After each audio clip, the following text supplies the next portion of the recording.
Ang dami na pong itlog. Kaya naman, so no ayungin. Dati dyan andyan ang dami oh. Siguro dahil malamig na po yung tubig.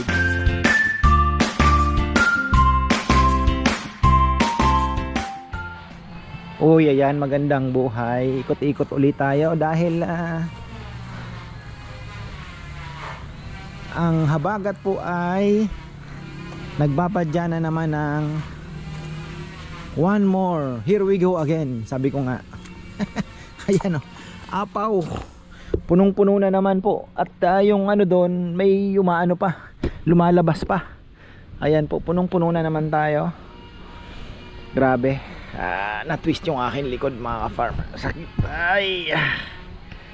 Ikot tayo sa ating mga alaga. Kahapon di tayo nakaikot. Pero syempre nagpakain ako. Hindi lang ako nakapag-vlog. So sisilipin natin kung gaano nakarami ang may puso dyan. Nanaginip ako may puso na daw dito. Nanaginip ako meron na daw may lumabas na may puso dyan. Ang bihira yan talaga naman. Ganyan po ako ka... Ano ba ibig sabihin? Nasa isip ko pa na natulog ka na lang, di ba? Sa gano'n naman ang panaginip eh, di ba? So kung ano yung mga iniisip mo, yun ang napapanaginipan mo. So ayan, okay naman na po yung ating mga tilapia. Masayang masaya na sila. Ang hinahanap ko lang is ayungin. Wala na akong makita ngayon. Siguro sobrang lalim ng tubig. Hindi naman siguro mauubos, ano? Sobrang lalim ng tubig na. Wala na akong masyadong makita. Hindi sila umiibabaw siguro. Dahil ayun na nga. O baka naandyan sa mga kangkungan. Magulat na lang tayo. Baka may mabingwit tayo. Malaki na, no? Malay nyo may 3 fingers na. Pero medyo malabo siguro. Yan, tingnan natin. Ay, buti naman at yung ating bagong lipat na avocado nasa recovery period pa. 'Di ba? Hanggang ngayon ano. Ayun oh, tingnan niyo. Naririnig niyo ba 'yan?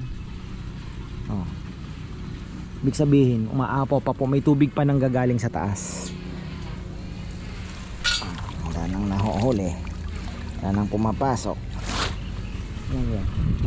Avocado natin, may kumakain, men. Isa-isa to sa mga hinihintay natin na mukhang magsasucess ito. Ayan o. Talagang magiging ano to. Kumbaga tingnan nyo naman o. Ganda. Laki nga lang fake. Avocado fake. Oh. Kita nyo yan? Oh, lakas pa po ng tubig na galing sa taas. Yan yung overflow. So ibig sabihin nakasagad tayo ngayon.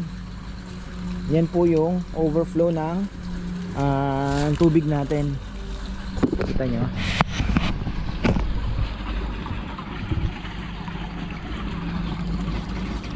Yan. Tapos naman ang ating tripod. O yan yung mga tilapia. Ang ganda ng tubig ngayon. Siyempre hindi po umulan. False alarm ang classes. Lugi na naman ang mga bata. Masaya.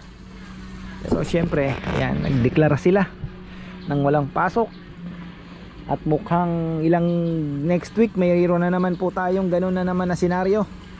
Dahil meron na naman pong typhoon na dadaan sa taas ng Pilipinas. Mukhang nag-minmate na yung ating mga red tilapia. Pero mukhang hindi tayo papalarin at ayan ay harvestin na natin next year again. Or hayaan na lang muna natin. Hindi ko alam. Pag tinamad ako, hahayaan ko na lang yan. Pero maganda sana mapalitan natin ng black tilapia. Matanggal po yung ating mga peste. Yung flower horn tsaka jaguar. Malason natin. Tapos balitan uli natin. And then ayungin na lang po tsaka black tilapia ang alagaan natin. Pero nanghihinayang sana ako sa ayungin. Kaya lang mukhang napeste dali ata ng mga jaguar. Gusto ko rin niyang mamingwit kasi gusto ko makahuli ng jaguar na malaki. At makita natin kung gaano nakalaki talaga. Ang laki na ng bunganga. Kaya nang kainin yung mga maliliit na ayungin. Kaya parang ubos na nga Wala talaga Dati ang dami natin nakikita dito Ikot tayo doon. Tingnan natin. Sayang po yung mga okra, naglalakihan na.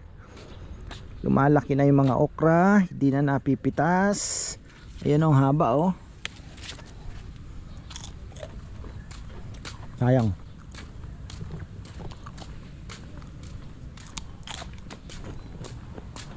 Alam nyo,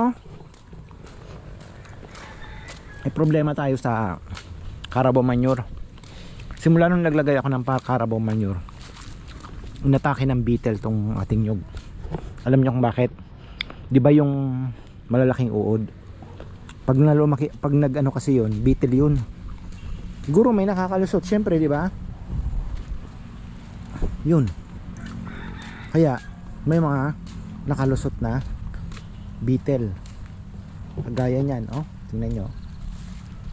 May ilan na pong kinain. Yan. Tapos na naginip nga ako, isa daw dito ay nagpuso na. Yun, isa, candidate.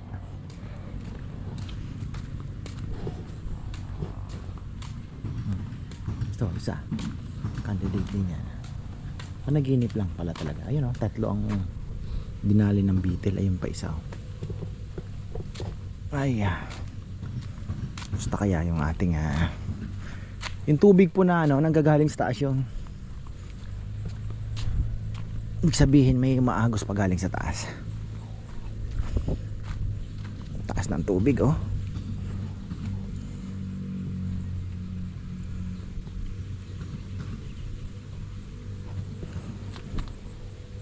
Native. Dami natin puputulin papaya. Hindi ko pa po napapaputol. Busy si Kongkong.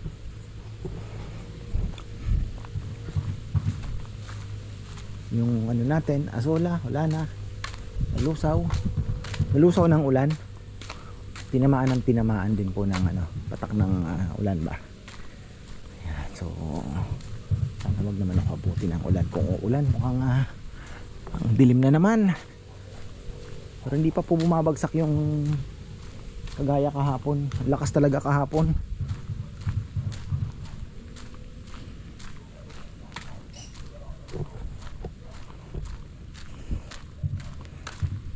Ay, sakit ang likod ko. Kain tayo ng ating mga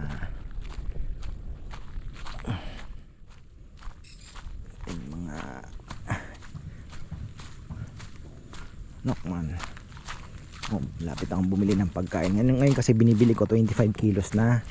Dati kasi pa 10 lang. Nakatipid naman ako. Dahil presyong isang sako, hinahati na lang po nila.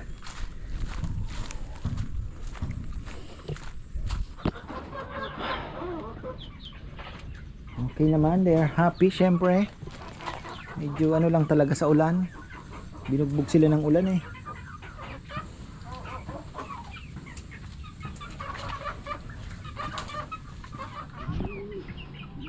Ayan, okay na tayo. Lagyan ko lang ng gamot. Nilagyan na yung karambo ng tubig yan. Lagyan ko lang ng gamot. Alam nyo, napaka-importante talaga ng dahon sa kanila.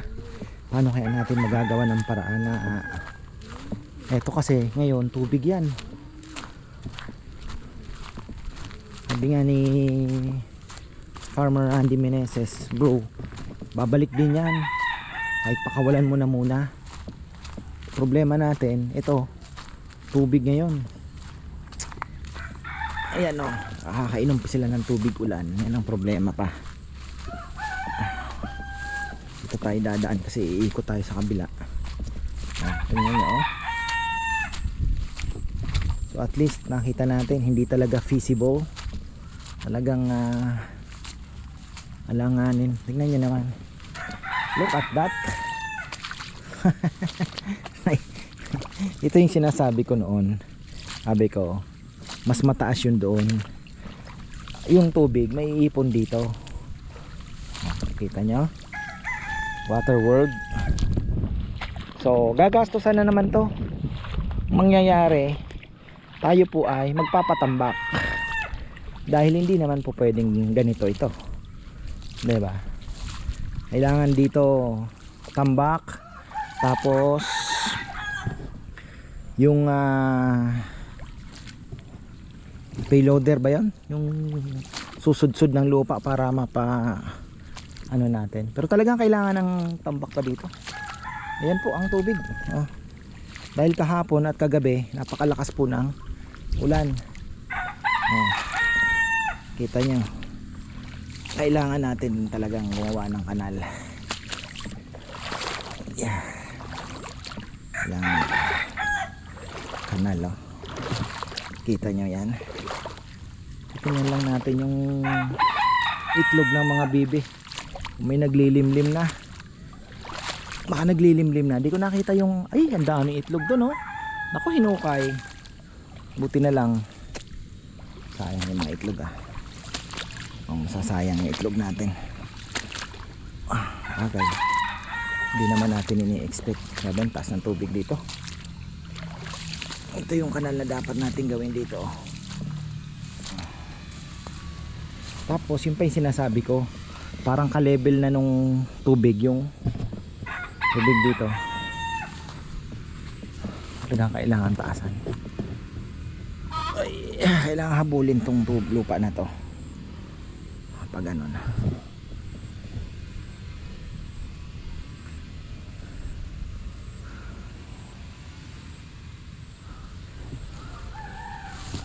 Ay, ayan. Ang dami na pong itlog.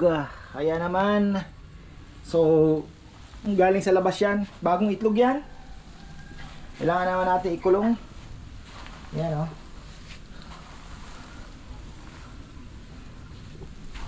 Sana makapagpapisa tayo kahit pa paano. Mga puti naman ang nangingitlog tsaka itim. Actually, kailangan namin ikulong.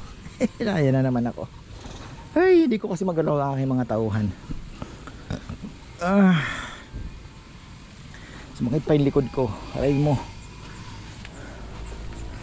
Ay, hindi ko maasikaso. Grabe po kasing ano, lately talagang hindi ka makalabas gaano. Paano lang yung vlog natin. Sobrang lakas ng ulan. Oh, silip naman tayo sa mga saging. At dahil pa rin kalaban ng papaya. Dami na pong nagpuso. Ito wala pa. Ito okay na. Isa natin, ha. Bagong puso. Ito wala pa. Ayun, parang may palabas. Wala. Ayan, oh, dalawang puso na naman, oh. Lalaki. Kailangan matukudan. Tapos ayun pa isa. Oh. Bago na naman, palabas. Dami nating magiging saging nito. Ito malapit na rin po yan. Dalawang dahon na lang yan. Okay na tong dalawa. Kailangan tukudan to, oh. Bumagsak. Bukas si Kongkong paanohin natin, pa sideline natin dito. Ayun, meron na naman din puso din yan. Ayan, isa. Dami, no.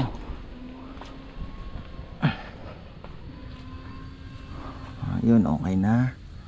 Ito lapit na rin to. Malapit na rin. Ito ay abang-abangan natin yan. Wala pa. Yan, okay na. Ito lapit na rin to. Malapit na rin. Sasabay-sabay na yung iba.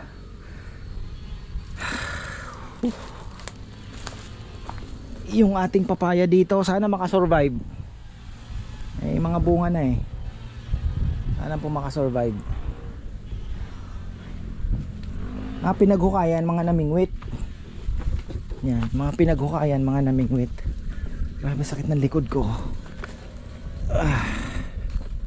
Ako po, yung ating lemon nahiga na. Sobrang lakas ng ulan. Nahiga na. Mga bibi natin, ayun, kayo mag-alala, makakainin ko na kayo.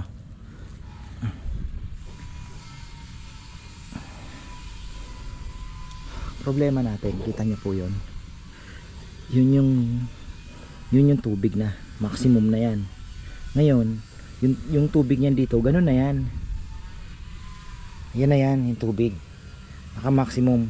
Okay lang sana kung summer, dry season, okay na okay po yan. Ibig sabihin yung tubig naaabot lang ng ugat. Pero ngayon po kasi talaga na sobrang lakas ng ulan at basang-basa po yung lupa, baka mabulok yung ugat po ng ating mga papaya. Sayang ano, maganda bakla pa naman to. Future yan ganda. Kaya lang, kita nyo ba medyo mataas kasi kulang po ng araw yan. Kulang na siya sa araw. Kaya ganyan po ang itsura. Kulang na sa araw. Pero makakabubunga tayo. Huwag po kayong mag-alala. Ngayon. Ay. Puno. Puno. Pero huminto lang po ang ulan ng ilang araw. Makikita nyo, mababa na naman. So far wala talaga ako nakitang ayungin. Honestly wala po talaga ako. Ilang araw na ako nagtitingin-tingin. Wala po ako makitang ayungin na ay ano yung likod ko. Ay na-stretch na muscle talaga. Lagay ako ng lason. Walang gumalaw Wala sila sa tubig. Yung dalawang malaking container uubos nila.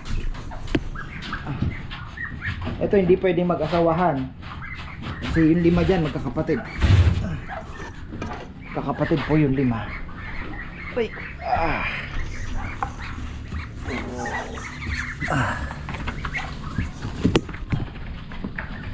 Tao ang laman.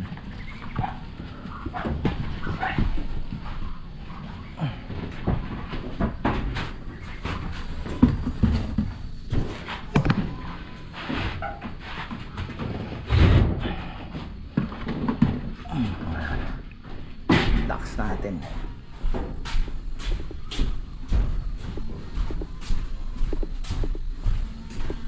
hindi siguro tayo magkatay pagka dumami yan. Talagang walang lumabas na laced stain po ang tawag dyan. Yan po ay parang kaya tinawag na stain yan, kalawang. Ayan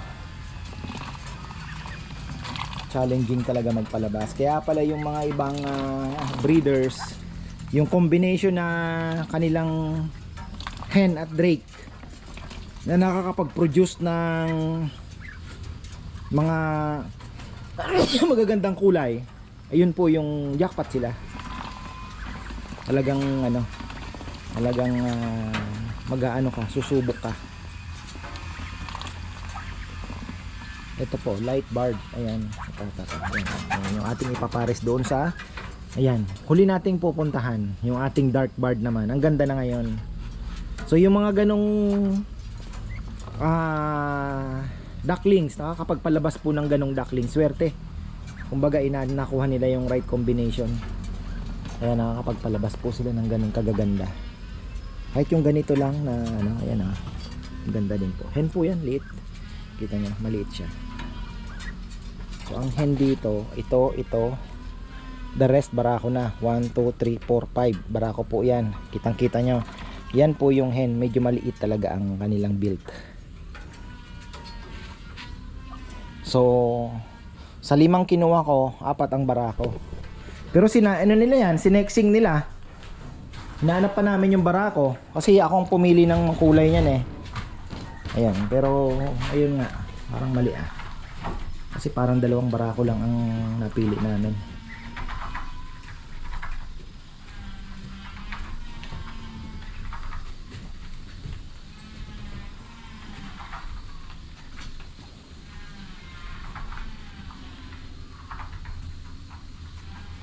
Lakas kumain.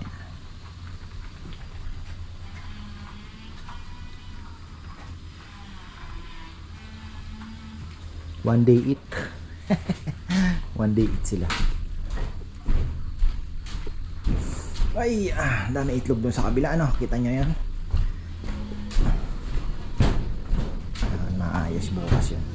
hihiramin ko si Kongkong. Nandiyan naman si Marco, sana pumasok. Hiram ko si Kongkong bukas. Ayoko kasing ano, alam niyo naman ang priority natin yan eh. Ating kainan, ating workshop din. Ayan, silipin natin yung ating sinasabi ko po sa inyo na maswerte pag nakakapagpalabas ng ganitong kulay. Ayan o, kita nyo yung ganyang kulay.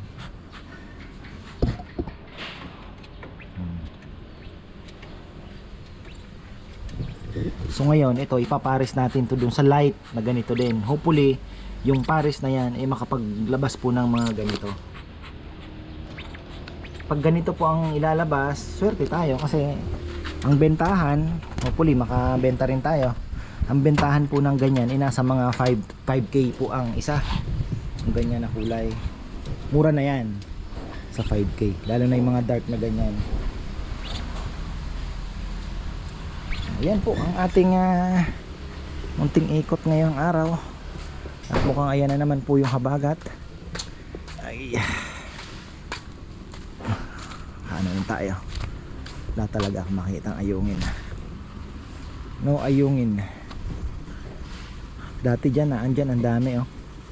Siguro dahil malamig na po yung tubig, baka nasa ilalim sila. Baka. At malay natin nung lumamig yung tubig, baka mas mabilis po silang lumaki. Nabibingwit din naman kasi ang ayungin eh. Nabibingwit din po siya. Alam, maliit na dapat ang hook.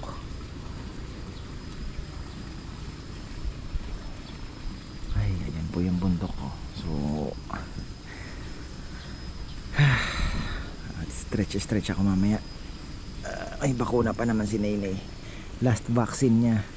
Si Rowan naman nakagat naman sa bahay ni alaga ni ate, yung mga shih tzu niya nakagat sa may forehead, sa may sentido.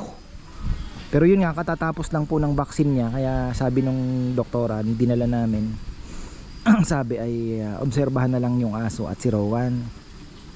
Sabi ko mukha namang wala kasi malinis naman po yung aso.